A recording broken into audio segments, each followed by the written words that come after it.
안녕하세요. 안녕하세요. 네, 소개 좀 부탁드립니다. 네, 안녕하세요. 저는 시를 쓰는 서요나라고 하고요. 2018년에 페이퍼 이듬이라는 문예지 그 창간호로 작품 활동 시작했고요. 2021년에 시집 이번 물과 민율을 발간했습니다. 시집을 낸 지 횟수로 3년 정도 돼가는 것 같아요. 성함이 요나세요. 네. 성경에 나오는 이름 같은데 종교적 의미로 쓰신 건가요? 일단 필명에 대해 그렇게 생각하시는 분들 되게 많으신데 네. 사실 종교적 의미는 전혀 아니고요. 뭐랄까요, 이국적이면서 동시에 한국에서 쓰기에도 어색하지 않은 이름이 뭐가 있을까 좀 생각을 해보다가, 너무 이름이 멋져요. 시인과 잘 어울리는 이름이에요. 물과 민율, 표지가 너무 깔끔해서 나도 이렇게 한번 책 내보고 싶다 이런 생각을 했거든요. 네, 시는 언제부터 쓰셨나요? 시는 본격적으로 쓰기 시작한 건 22살쯤부터고요. 원래 그 전까지는 되게 오랫동안 소설을 갖다 썼었는데, 소설을 원래 쓰시고 싶었구나. 네, 그래서 이 물과 민율이라는 이 시가 7페이지나 돼요. 그 예. 중간에 영어도 들어가고 시가 이렇게 긴데요. 정말 신선해서 이런 시는 처음 접해봤습니다. 물과 민율의 의미를 설명해 주실 수 있나요? 물과 민율은 표제작인데, 일반적으로 이제 물이라고 하는 게 겉으로 그냥 보면은 자주 출렁이기도 하고 자유롭게 막 움직이는 것처럼 보이지만 실제로는 사실은 자의적으로 운동을 할 수는 없잖아요. 물이라는 게 그냥 실제로는 어떤 중력이나 어떤 외부의 힘, 충격에 의해서만 작용을 갖다 받을 뿐인데 그런 의미에서 물에 움직이는 순간이라는 거는 물이 그냥 정지해 있는 상태하고 실질적으로 동일하다고 보는데 거꾸로 말해서 사람 같은 경우는 그러면은 끝없이 이제 자의적인 에너지로 움직이고 이동하고 이제 운동하고 그러는 존재잖아요. 그런데 그만큼 스스로 정지하는 행위도 또한 가능한데 사람의 경우는 근데 잠을 자거나 가만히 앉아서 숨을 쉬거나 이제 침묵을 할 때 같은 경우가 이제 대표적으로 좀 자의적인 정지라고 해야 될까요? 그런 거라고 할 수가 있을 텐데 근데 사실은 침묵을 하고 잠을 자고 이러는 시간조차도 사람에게 있어서는 어떤 운동의 연장선으로 이어지는 때가 아닌가 생각을 해봤었어요. 그래서 이 표제작인 물과 민율이라는 시의 마지막쯤에 등장을 하는 구절인데 이제 춤을 춘다라는 구절이 있는데 사실 이 시의 마지막에 나오는 이 춤이라고 하는 거는 사실 이 민율이라는 인물이 정말로 춤을 추는 게 아니고 실은 그냥 가만히 웅크리고 앉아있는 상태라고 봐도 사실 무방하거든요. 음, 민율이 여기서 등장인물이 네. 이름인가 봐요. 네네. 2인칭으로 등장하는 등장인물 이름이고요. 이 시들 중에 청운동, 연남동, 연희동 이런 이름들이 나오는데 저한테는 뭐 익숙한 동네예요. 특히 연희동이라는 시는 산문처럼 쓰였는데 문단이 없더라고요. 그래서 이렇게 네모 같은 느낌도 들고 이 동네들은 작가님과 어떤 사연이 있나요? 연남동의 경우는 사실 사연이 있기는 해요. 이게 수록된 시편들 중에서 진짜 몇 안 되는 자전적 이야기가 남모르게 좀 바탕에 깔려 있는데 말 그대로 아주 예전에 연남동에서 겪었던 어떤 순간, 더 나아가 그 순간을 감싸고 있던 어떤 제 감정에 관한 것을 바탕으로 썼던 시고요. 나머지 청운동이나 연희동 이런 지명들은 딱히 뭐 어떤 특정한 사연들이 있다기보다는 제가 유년 시절부터 쭉 고양시에만 살아와가지고 거의 이제 20년 거의 넘게 살아왔는데 사실 이런 동네들을 서울 거주하는 사람들처럼 자주 가지는 못해봤거든요. 청운동, 연희동 이런 동네들. 이게 마치 제가 사는 모국 안에 같이 있는 지역인데도 불구하고 또 따지고 보면 그렇게 아주 많이 먼 것도 아닌데도 마음상으로는 한 번씩 되게 멀리 있는 것처럼 느껴지기도 했어요. 이게 그러니까 실제로는 멀지가 않은데 막 지방처럼 막 그렇게 멀지가 않은데도 그러면서도 동시에 또 가늠하기가 힘들고 만큼 먼 것처럼 자주 닿지가 못한다는 게 마치 좀 때로는 어떤 꿈이나 환상의 대상처럼 느껴지기도 할 때가 있었거든요. 그러니까 외부의 존재나 어떤 타인이라는 것들이 가끔은 이런 동네처럼 그런 성질로 느껴지기도 했던 것 같아요. 그러니까 이 동네 이름들이 약간 어떤 세계 곳곳에 있는 대상에 대한 저의 어떤 지각의 성질들, 그런 거하고도 좀 대표되기도 한다고 생각을 하고. 서울 사람이 뭐, 여수, 뭐, 춘천 이런데 좀 환상을 가지고 상상하듯이, 선생님께서는 자주 가진 않지만, 좀 이렇게 상상 속의 동네에 접해본 적은 있지만, 이미지의 동네로 쓰신 거네요. 그쵸. 그리고 시의 형식이 없다, 이런 느낌이 좀 들었어요. 그래서, 자유롭다, 이런 느낌을 받았는데, 작가님은 어떤 성향이세요? 형식이나 형태 이런 걸 그러니까 일부러 고의적으로 다채롭게 눈에 띄게 쓰려는 편은 아니긴 하거든요. 저는 오히려 문장이나 어떤 말에 좀 집중을 하는 편인데, 다만, 화자의 목소리라는 게 있으면 그 목소리에 가장 잘 맞는 형식들이 또 따로 있더라고요, 그때그때. 그래서 항상 시마다 그게 다르고, 그냥 일단 풀듯이 쓰다가 보면, 저는 형식을 갖다 먼저 정해놓고 쓰는 편이 아니기 때문에 우선 좀 풀어놓듯이 쓰다가 보면 여기에는 어떤 스타일이 좀 맞겠다, 자연스럽게 어우러지겠다 싶은 게 그냥 쓰다 보면 점차 떠오르더라고요. 그래서 완성하다가 중간에 폼을 갖다 몇 차례씩이나 바꾸기도 하고 그랬던 적도 많아요, 되게. 한 편당. 작가님께 영향을 준 작가는 어떤 분이세요? 황지우 시인님으로 시를 입문하기는 했었어요. 20대 초반쯤에. 어느 날 나는 흐린 주점에 앉아있을 거다라고 그분 학과지성사 시집 있는데, 그걸로 시를 갖다 취미로 쓰던 친구가 그 시집을 보여줘갖고, 그러니까 소개해줘갖고 이제 읽게 됐는데, 아까 말씀드렸듯이 소설이라는 분야에만 한참 익숙하던 상태에서 황지우 선생님 특유의 모던함이 있잖아요. 그 모던함으로 시를 갖다 훅 하고 접하니까, 이런 식의 글쓰기가 가능하기도 하구나 하는 그런 충격 같은 거? 그게 아직도 전 인상에 좀 남아있긴 한 것 같아요. 이 책 136페이지에요. 네. 한글로 Once upon a time in heaven 이렇게 되어 있고, 또 213페이지에 Once upon a time in heaven 이렇게 한글판, 영문판 제목이 같아요. 이것도 재밌었는데 어떤 관련이 있나요? 맨 마지막에 영어 표기로 된 Once upon a time in heaven은 이 시집에 수록된 시들 중에서 유일하게 데뷔 이전에 쓴 시거든요, 그게.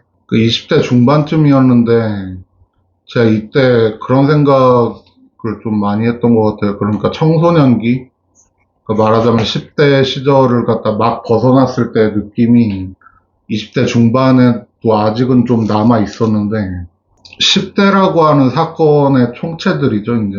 10대에도 여러 가지 이제 학교 다니면서 하면서 이제 이런 사건들을 갖다 많이 겪는 그런 사건의 총체들이라고 할 수가 있는데, 이게 20대로 접어들어가면서 학교도 졸업하고 이제 그러면서 말 그대로 once upon a time, 즉 과거의 어느 시간이라고 하는 이제 평면적인 단위라고 하죠.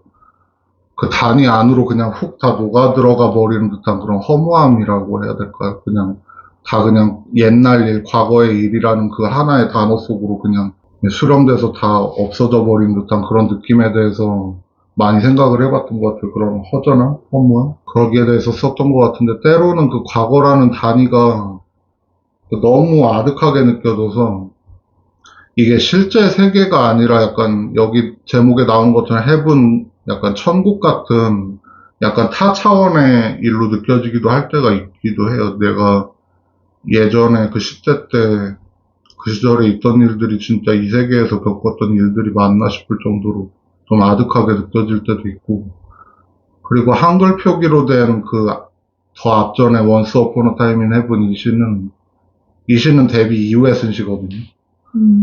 제목의 연관성이라고 하면 사실 수록시들 중에서 아까 그 언급했지만 연남동이라는 시 포함해서 제 자전적인 요소들이 첨가되어 있는 시가 이 전자의 시, 그리고 이 시, 그리고 연남동까지 해서 3편 뿐이거든요.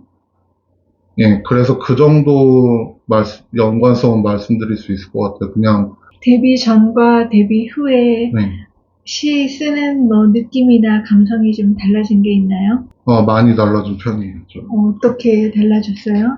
그러니까 가장 굵직한 부분부터 얘기하면 데뷔 전에는 진짜 그때는 한 문장 한 문장 되게 눌러 쓰는 편이었거든요. 이게 되게 전략적으로 계산해서 막 쓰려고 하고 그런 편이었는데 이게 데뷔한 이후에도 그렇고 점차 계산이라는 거를 포기하고 약간 왜 그 흔한 말로 몸으로 쓴다고 하죠. 약간 그런 쪽에 가까워지려고 좀 더 이제 숨 쉬듯이 호흡하듯이 말하는 그런 글쓰기가 되려고 좀 시도했던 것 같아요. 뒤로 가면서. 데뷔 전에는 머리로 쓰다가 데뷔 후에는 몸과 생각의 흐름에 좀 맡겨서 네. 좀 더 프로가 된 것 같은데요. 이 시는 산문처럼 긴데 시를 길게 쓰시는 이유가 있어요? 근데 제가 길게 쓰려고 처음부터 의도하고 쓴 적은 한 번도 없고 사실 흐름에 맡기다 보니 저는 퇴고를 하다 보면 길어져요. 그냥. 초고는 일단 무르르듯이 이제 쓰려고 하고 근데 퇴고하면서 좀 많이 고민을 많이 하는 것 같아요. 이 시 전반에 너가 참 많이 나와요. 누구예요? 그러면서 동시에 저도 스스로 많이 고민했던 것 같아요. 나는 왜 자꾸 부르지 마 이러면서 시에서. 근데 그냥 이렇게 얘기해 볼 수가 있을 것 같아요. 분명히 이게 특정 누군가는 당연히 아니고 이게 너라고 부르는 행위 자체가 더 중요하다라고 볼 수는 있을 것 같아요. 왜냐하면 이게 너라고 하는 인칭대명사의 그 속성이 사실 불리어지는 대상 뭐랄까요, 부르는 화자의 의식에 좀 속박되게 돼버리는 거? 약간, 그 대상이 자기 자신을 부르는 게 아니라 내가 그 대상을 부르는 거잖아요. 그러니까, 표면과 내면이 약간 중첩되고 혼선이 된다는 점에서, 결국 이게 나라고 하는 대명사보다 오히려 너라고 하는 대명사가, 이게 마치 한 개인, 한 주체의 어떤 레플리카에 더 가까운 단어, 사람을 갖다 단어로 옮겨놓은 것 같은 느낌에 더 가깝지 않나 그런 생각을 하기도 해요. 나라고 하는 단어보다 더 약간. 제 이 시집 읽으면서 나 왜 이렇게 문해력 떨어지지 이런 생각이 들 정도로 참 곰곰이 읽었어요. 너가 보통 시집에서는 뭐 연인이라든가 가족이라든가 이런 사람들이 많이 쓰이는데 작가님 시에서의 너는 나이기도 하네요. 그쵸.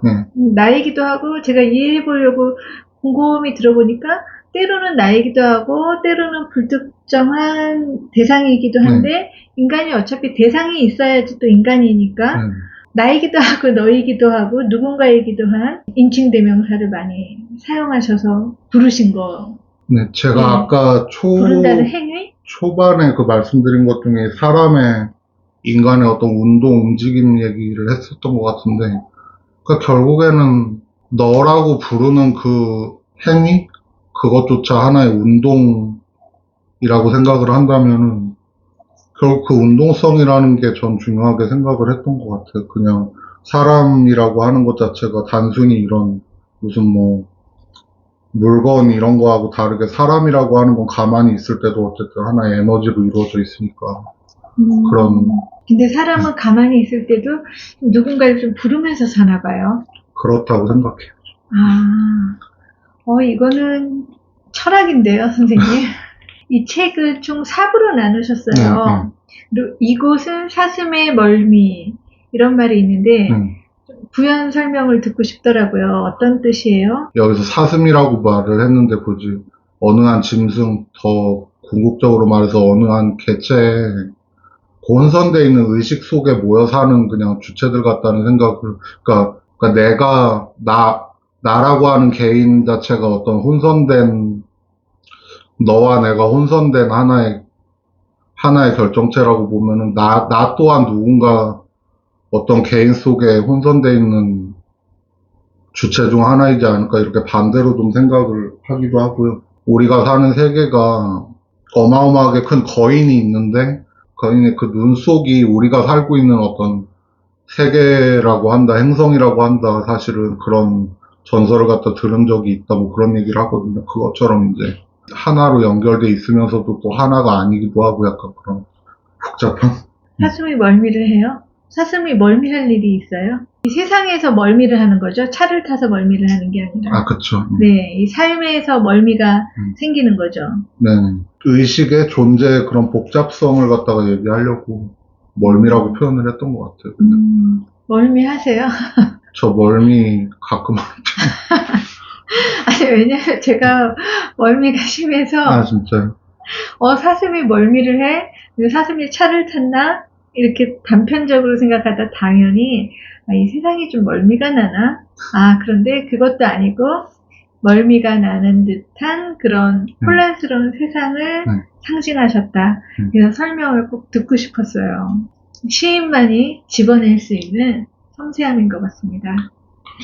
네, 또 제 4부가 9세기 후의 사람까지 미리 용서하며 걸었다라는 제목이에요. 네.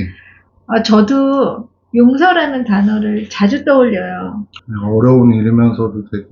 네, 그게 신의 영역이 아닌가? 인간이 그렇죠. 이게 가능한가? 근데 이렇게 또 젊은 작가가 이런 예수님 같은 문장을 꺼냈을까? 9세기 후의 사람까지 미리 용서하며 걸었다. 이거는 어떤 의미로 쓰셨나요? 이것도 결국 위에서 얘기했던 그 인간의 어떤 에너지 얘기거든요. 약간 용서를 해야 할 일이나 어떤 대상이 마치 여기 나오는 것처럼 9세기 후의 일인 것처럼 그러니까 너무 까마득해서 존재하지 않을 시간의 일인 것처럼 한번 말해보고 싶었어요. 그러니까 다시 말해서 그러니까 용서를 해야 될 일이나 용서할 대상이 없어도 용서라는 행위 자체가 독자적으로 존재할 수는 없을까? 용서라는 행위를 할 때 그 에너지 자체를 갖다 우리는 사실 그 용서할 일이라는 게 먼저 있지 않으면 그거 할 일이 없잖아요. 그냥 해야 될 이유도 없고. 근데 그럼에도 불구하고 근본적으로 용서라고 하는 그런 에너지가 우리한테 갖고 있지는 않을까. 약간 그런 생각이었어요. 용서는 혼자 마음속으로 하는 게 아니라 행위로 해야 된다. 몸으로 움직여서 에너지를 내서 좀 이런 용서의 방법론도 있는 거네요. 기본적으로 갖고 있는 생각이 이게 마음적인 거와 몸적인 게 그렇게 크게 나눠지지 않는다고 생각을 하는 편이라서 시를 쓸 때도 그렇고. 앞으로의 계획은 또 어떻게 되시나요? 시는 계속 쓸 것이고 두 번째 시집 지금 막 준비하고 있는데 이야기의 방식이랄까요? 약간 서사적 방식이나 이런 게 첫 번째 시집에서는 문득문득 보였던 것들을 두 번째 시집에서는 아예 그냥 대놓고 노골적으로 좀 보여줄 것 같아요. 더 노골적으로요? 이 시도 꽤 파격적이에요.